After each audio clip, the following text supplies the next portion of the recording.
Floods, droughts, fires. The catastrophic impacts of the climate crisis are becoming increasingly apparent, in some cases worse than previously thought. And we're not doing enough to try and stop this. That was the urgent message by the UN's leading climate science body in Switzerland on Monday. In its summary report, the Intergovernmental Panel on Climate Change says the climate crisis has already caused widespread and substantial losses to almost every aspect of human life. It tells us, and we know that climate change is here now. It tells us that climate change is a real threat to human and planetary well-being. The summary lays out how these impacts directly affect our health, our food sources, our water, and more. But one thing stood out from the report. This graph shows how far off track the world is in keeping the rise in global temperatures to a minimum.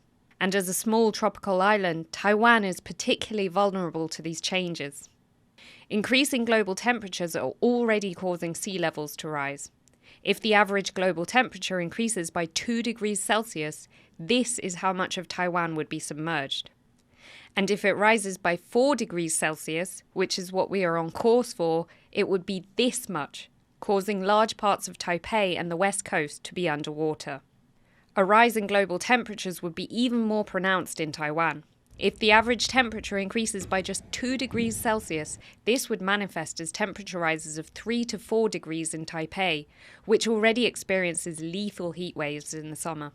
Experts also say Taiwan's climate goals are not enough to prevent these disasters. 这样的一个目标来讲的话，跟国际上面要迈向净零的这个路径的要求来讲的话，就会有很大的落差。因为国际上面的话，总温室气体里面减量的要求到2030年的时候是要减43%。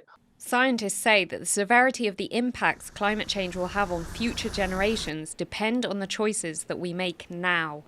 The real question is whether our will to reduce emissions quickly means we reach 1.5 degrees, maybe go a little bit over, but then come back down, or whether we go blasting through 1.5 degrees, go through even 2 degrees and keep on going. So the future really is in our hands. But there is a glimmer of hope. The report offers several actions that the world can take that are already available, such as shutting down fossil fuel infrastructure, restoring ecosystems, and transitioning to green energy. The findings say these steps would not only help turn around the climate and ecological crises, but address health, equity, justice, and even economic issues.